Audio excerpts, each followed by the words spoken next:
मानव और प्रकृति के बीच एक महत्वपूर्ण और स्थायी संबंध है। मनुष्य विकास के नाम पर प्रकृति का दोहन करता रहा है, जिसके कारण वन्यजीवों के साथ साथ प्रकृति के अस्तित्व के लिए संकट खड़ा हो गया है। मनुष्य ने इस कथित विकासक्रम में वायु एवं जल को प्रदूषित किया है। इसी तरह वन संपदा के अनियंत्रित दोहन ने वन्यजीवों के अस्तित्व पर भी प्रश्न चिन्ह लगा दिया है। वर्ल्ड वाइल्ड लाइफ फंड की रिपोर्ट लिविंग प्लेनेट के अनुसार प्राकृतिक क्षेत्रों में लगातार बढ़ती मानवीय गतिविधियों के कारण वर्ष 1970 के बाद से अब तक दुनिया भर में जीव जंतुओं की संख्या में 60% कमी आई है। रिपोर्ट में कहा गया है कि वन्य क्षेत्रों में मानवीय गतिविधियां इसी तरह बढ़ती रहीं तो दुनिया में वन्यजीव अपने अंत की ओर अग्रसर हो जाएंगे। पर्यावरण में संतुलन बनाए रखने के लिए जैव विविधता बेहद महत्वपूर्ण है।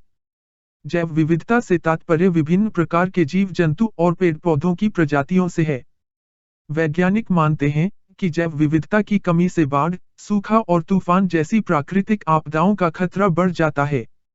जैव विविधता से संबंधित विषयों के संदर्भ में जागरूकता विकसित करने के लिए प्रति वर्ष 22 मई को अंतर्राष्ट्रीय जैव विविधता दिवस मनाया जाता है। इस वर्ष अंतर्राष्ट्रीय जैव विविधता दिवस की थीम प्रकृति में हमारे समाधान है। संयुक्त राष्ट्र संघ द्वारा शुरू किए गए इस दिन को विश्व जैव विविधता संरक्षण दिवस भी कहा जाता है। वर्ष 1993 में सबसे पहले जैव विविधता के लिए पहला अंतर्राष्ट्रीय दिवस मनाया गया। वर्ष 2000 तक यह दिवस 29 दिसंबर को आयोजित किया जाता था, क्योंकि इस दिन जैव विविधता पर कन्वेंशन लागू हुआ था। लेकिन बाद में इसे 29 दिसंबर से शिफ्ट करके 22 मई कर दिया गया। अंतर्राष्ट्रीय जैव विविधता सम्मेलन, जो एक बहुपक्षीय संधि है, के तहत वर्ष 1992 में ब्राजील में हुए संयुक्त राष्ट्र पृथ्वी सम्मेलन के दौरान सहमति बनी थी। इसके 3 प्रमुख लक्ष्य हैं: जैविक विविधता का संरक्षण, प्रकृति का टिकाऊ उपयोग और आनुवांशिकी विज्ञान से मिलने वाले लाभों का निष्पक्ष व न्यायोचित ढंग से वितरण।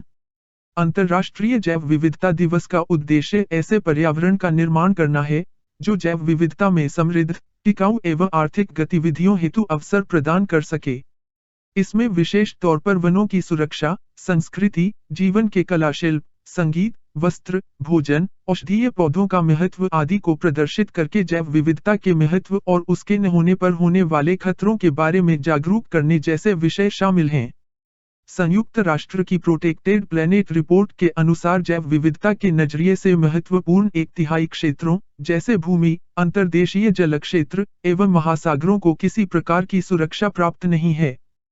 विश्व संरक्षण निगरानी केंद्र WCMC के निदेशक नेविल एश ने कहा है कि सुरक्षा प्राप्त क्षेत्र जैव विविधता को लुप्त होने से रोकने में अहम भूमिका निभाते हैं और हाल के वर्षों में रक्षित व संरक्षित क्षेत्रों के वैश्विक नेटवर्क को मजबूती प्रदान करने में बड़ी प्रगति भी हुई है।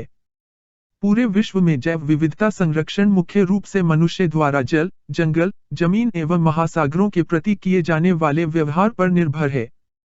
पृथ्वी पर अधिकांश जैव विविधता वन्य क्षेत्रों में फलती फूलती है। इसीलिए वनों का संरक्षण कई मायनों में बेहद अहम हो जाता है। वर्ष 2020 में state of the world forest report के अनुसार वनों में विभिन्न वृक्षों की 60,000 से अधिक प्रजातियां पाई जाती हैं। इसी तरह 80% उभयचर प्रजातियां, पक्षियों की 75% प्रजातियां और पृथ्वी के स्तनपायी जीवों की 68% प्रजातियां पाई जाती हैं। इन प्रजातियों के संरक्षण के लिए प्रभावी प्रयास आवश्यक हैं। दूसरी तरफ मानवीय गतिविधियों का प्रभाव समुद्री जीव जंतुओं पर भी पड़ा है। संयुक्त राष्ट्र के अनुसार वर्ष 1980 के बाद से समुद्री जल में 10 गुना प्लास्टिक प्रदूषण की बढ़ोतरी देखने को मिली है, जिसके कारण कम से कम 267 समुद्री प्रजातियों के लिए खतरा बढ़ गया है। इन प्रजातियों में करीब 86% समुद्री कछुए, 44% समुद्री पक्षी और 43% समुद्री स्तनपायी जीव शामिल हैं। मनुष्य ने अपने विकास के लिए संपूर्ण प्रकृति और पर्यावरण को विनाश की ओर अग्रसर कर दिया है। आज प्रकृति में ऐसा कोई स्थान नहीं है जहां किसी भी प्रकार का मानवीय हस्तक्षेप न हो। मनुष्य यह भूल जाता है कि उसका विकास प्रकृति के सहअस्तित्व पर निर्भर करता है। आज मनुष्य प्रकृति और पर्यावरण की रक्षा के प्रति सजग अवश्य हुआ है, लेकिन पर्यावरण की रक्षा के प्रति उसकी रफ्तार बेहद धीमी है, जिसे उचित प्रारूप में गति देने की आवश्यकता है।